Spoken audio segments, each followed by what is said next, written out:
professional wrestlers out in the real world being asked real questions. What could possibly go wrong? Well, lots. Just about everything, in fact, from simple embarrassment to firings, arrests, injuries, and expensive lawsuits. An interview with a wrestler can go off the rails in a lot of different ways, leaving the star wishing the outcome had been as predetermined as the matches themselves. And whatever you do, please don't tell David Schultz about that last line. I'm Adam Pacitti from Cultaholic Wrestling, and these are 10 real wrestler interviews that went off the rails. Join us. Number 10, don't mess with Dr. D. An encounter that, while it may have only lasted a matter of seconds, had far-reaching repercussions for those involved. On December 28, 1984, ABC 2020 reporter John Stossel was backstage at a WWE show set to take place in Madison Square Garden in order to interview wrestlers about the legitimacy of the so-called sport. After telling notorious hardman David Schultz that he believed that wrestling was fake, Dr. D's vow to keep kayfabe alive, combined with his hair-trigger temper, prompted him to hit Stossel with 2 hard open-hand slaps. The assault was caught on camera, and while the wrestlers were praising Schultz for protecting the business, the threat of criminal charges being filed and a subsequent lawsuit against WWE basically blackballed him from the industry. Schultz was fired not too long after the footage aired, though there were other backstage interviews at play, such as him challenging Mr. T to a fight, which may have led to his unceremonious departure. Meanwhile, Stossel ended up settling with WWE out of court to the tune of $280,000. Dr. D maintains to this day that he was instructed to smack the reporter and stay in character if challenged. Number 9, Vader in Kuwait. Over a decade after the Stossel incident, and long after the cat had been let out of the bag as far as wrestling being real, WWE stars were still using physical violence to punish interviewers who dared to question their work's authenticity. This time it was Vader, another surly bastard who didn't need much to set him off, who made a mistake that almost landed him in a Middle East prison. The Mastodon was appearing alongside WWE champion The Undertaker on Good Morning Kuwait in order to promote an upcoming show in the country. After the F word came up in conversation, Vader flipped the set's table and grabbed the terrified host by his tie, screaming at him while using coarse language as the Phenom kept his cool on the couch. Leon White was ultimately arrested over the incident, as much for the swearing on national TV, a big no-no, as the assault itself. He was forced to stay in his hotel, effectively under house arrest, for 2 weeks before being released after paying a fine. Incredibly, US Special Forces supposedly offered to smuggle Vader back to the US in a cargo container via France, as they were worried about his fate if left to the mercy of the courts. Number 8, Rock walks. If you're going to interview a megastar like The Rock, you should probably know your role and shut your mouth. Oh, and not have any ties to a website that has a forum of racist posts, including about the Great One himself, as well as his colleagues and friends. On January 6, 2000, The Rock made an appearance on the popular Opie and Anthony radio show in order to talk about his life and career while promoting his autobiography, as well as taking calls and answer questions from the public. It was all going fine until a co-host named Sick Boy, an Opie and Anthony associate who specialized in wrestling, asked a question. The People's Champion had been informed by the WWE office the night before about Sick Boy, who supposedly owned the website xwrestling.com that contained the dodgy forum, as well as some ropey articles. To give immense credit to Dwayne Johnson, he handled the whole situation as well as he could have done, calmly explaining that he didn't want to be on the show if Sick Boy was involved, before leaving after thanking them for the opportunity to come on and speak. The Brahma Bull rarely loses his cool, but this was tense for a while. Number 7, the Lunatic Cringe. 2 outspoken and colourful personalities like Steve Austin and Dean Ambrose sitting down for an uncensored chat on all things wrestling should have been remarkable must-watch TV. What it turned into, though, was a teeth-pulling bore that looked like it had Stone Cold teetering on the brink a time or two. There were a couple of decent revelations within the interview, such as the Lunatic Fringe's account of his bitterly underwhelming WrestleMania meeting with Brock Lesnar, but he clearly didn't have an interest in divulging too much information, particularly about his personal life and upbringing, and Austin had to work very hard to salvage the whole affair.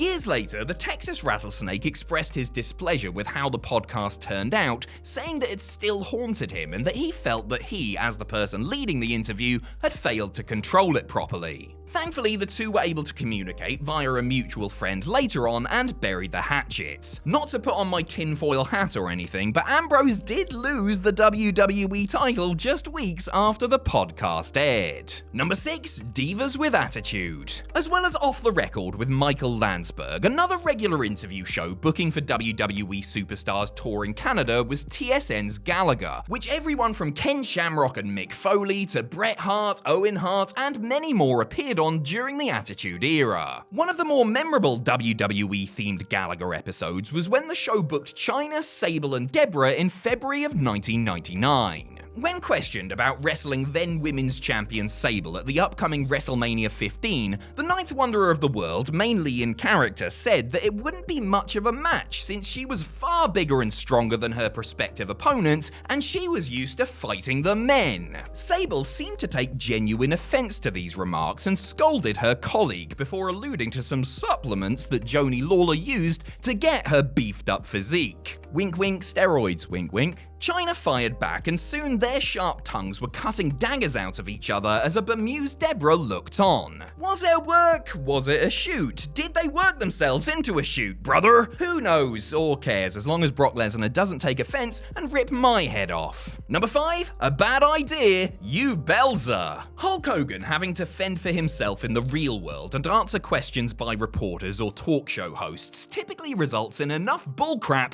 to fertilize the Grand Canyon. Whether he's claiming to have killed an 800-pound Andre the Giant in front of 150,000 in the Pontiac Silverdome at WrestleMania 3, brother, or lying through his teeth about his steroid use to Arsenio Hall, the Hulkster is good value for a Whopper or 12 whenever a microphone is put in front of his face. Only once, however, did an interview go so wrong that it ended up with a man bleeding from his head on the floor and Hogan staring down a hefty lawsuit. Hulk was on Richard Belzer's Hot Properties talk show just days before the first WrestleMania, when the actor repeatedly requested that the WWE champion put him in a wrestling hold. After about the 10th time of asking, Hogan acquiesced and put Belzer in a front facelock, accidentally choking him out and causing him to fall down and splat off the studio floor. Richard sued Hulk for $5 million, but settled out of court, eventually using the money to buy a farmhouse in Nice, France, which he cheekily named Shea Hogan. Number 4, Chyna's stern warning. After Chyna left WWE in 2001, her life and career seemed to unravel at a frightening pace as her personal life spun out of control due in the main to substance abuse issues. The first time Joanie Lawler appeared on Howard Stern was at the height of her powers as one of the biggest stars in the wrestling world. The second time, the Ninth Wonder of the World was a depressing shadow of her former self, barely able to string a couple of words together and rambling incoherently whenever she could force the words out of her mouth. Clearly, she was going through a rough patch and was under the influence of something, possibly several different things, and was resorting to stunts like taking her clothes off live in the studio in order to get attention. At one point, ex-boyfriend Sean X-Pac Waltman called in and tried to intervene, only for the pair to get into a heated argument that forced the shock jock host to shut it down. It's a really hard watch, as the former women's champion was clearly someone who needed some serious help. Number 3, a flair for disaster. The day before SummerSlam 2013, as part of their Access event, WWE organized a panel discussion with some of the current superstars and legends in order to promote the forthcoming WWE 2K14 video game. Joining Dolph Ziggler, Daniel Bryan, and Rey Mysterio for the talk were Paul Heyman, Steve Austin, Mick Foley, and a very, merry Ric Flair. Charged with moderating proceedings was Jim Ross, who actually ended up losing his job over the whole ordeal. It soon very quickly became the Nature Boy show, as Flair completely dominated, interjecting at will and veering off on one or two strange tangents, including discussion about some taboo subjects, such as his run in TNA. At one point, Heyman walked up to Ross's podium and actually tore up his notes, realizing that there was no way the trains were going to get back on the tracks anytime soon. Flair later said that he had been told to go out and entertain, which he thought he was doing,